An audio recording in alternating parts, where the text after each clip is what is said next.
Good evening, ladies and gentlemen. Mike here with podcast Thoughts of Freedom.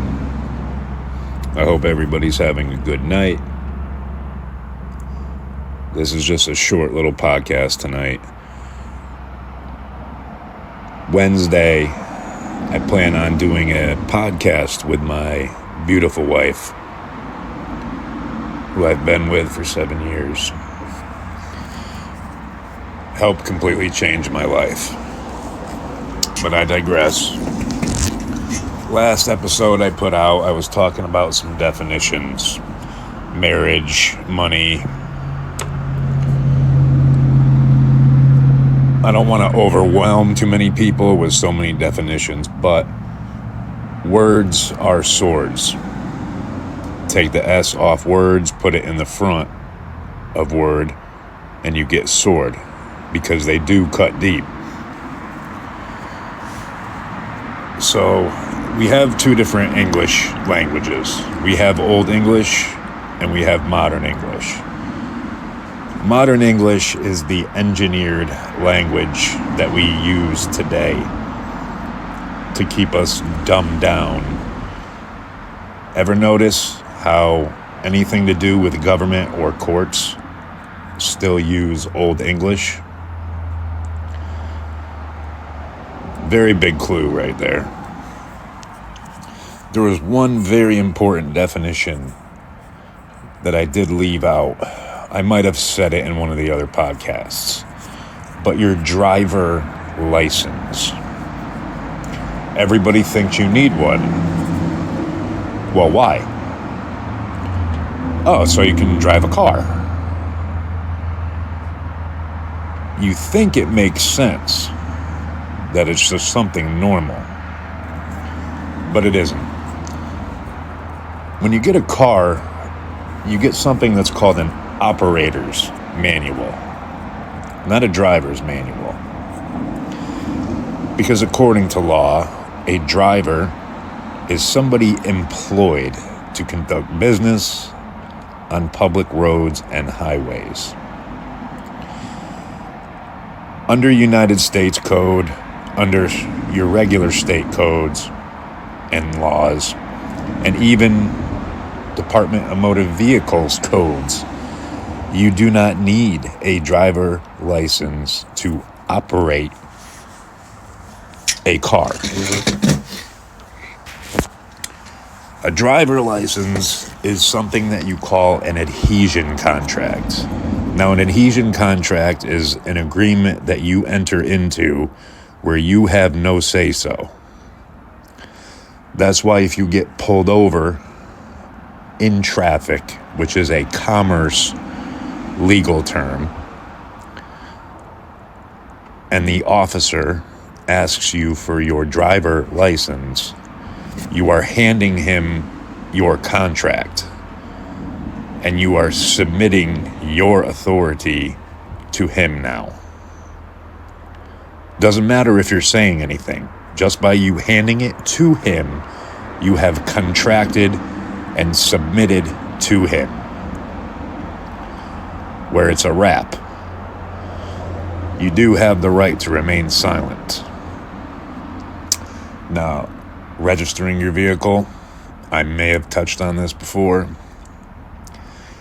is you're transferring ownership almost 100% to your government. That's why you'll have to put a license plate on there. And you may have to pay car taxes, vehicle taxes,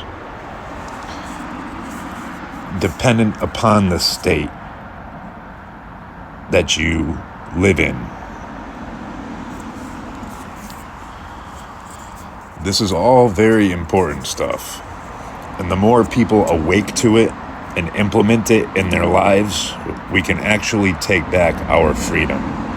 You have the right to travel in any vehicle with no driver license or registration, anywhere you want.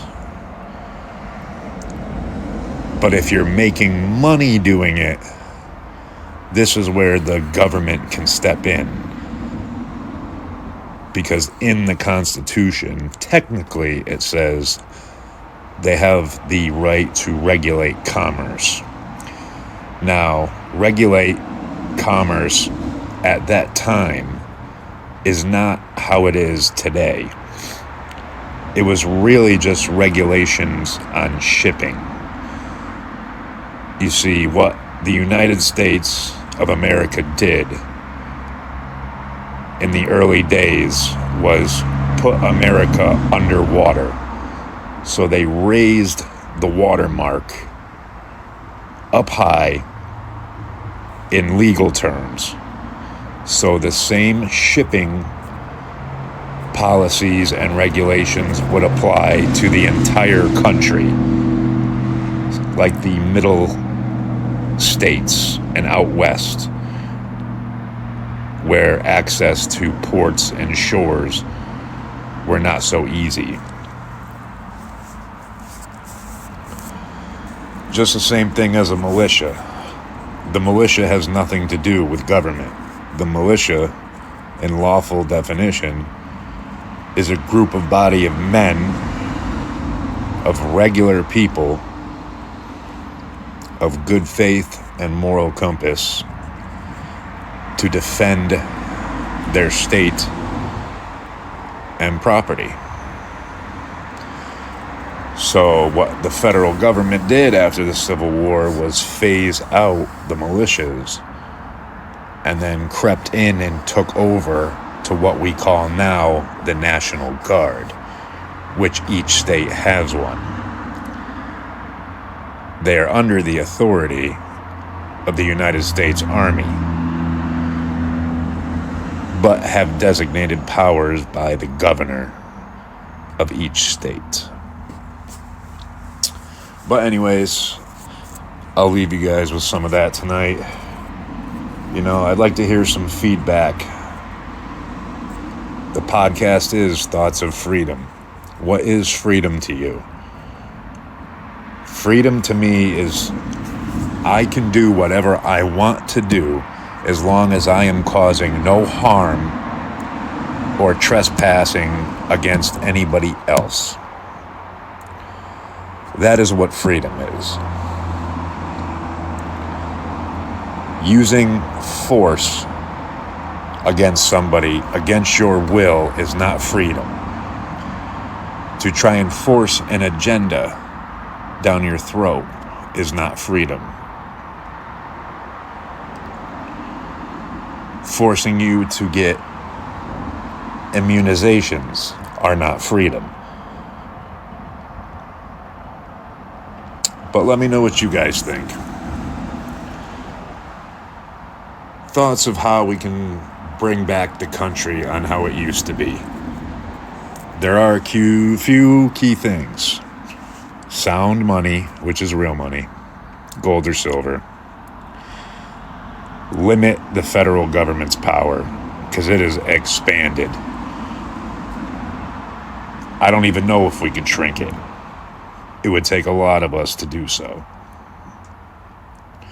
But we all have to educate ourselves and understand how the world truly works, how government works, how law works. And when everybody does understand that concept and basis, just like the founders did when they all sat down, they pledged their lives, wealth, and everything. Who's willing to do that today? You don't see many people saying that, do you? I'm one of those people.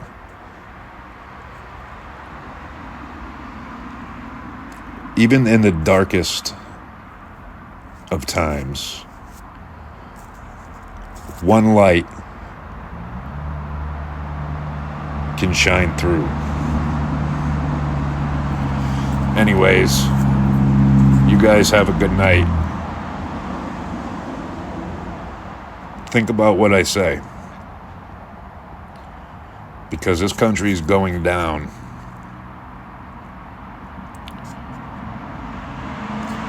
Have a good night.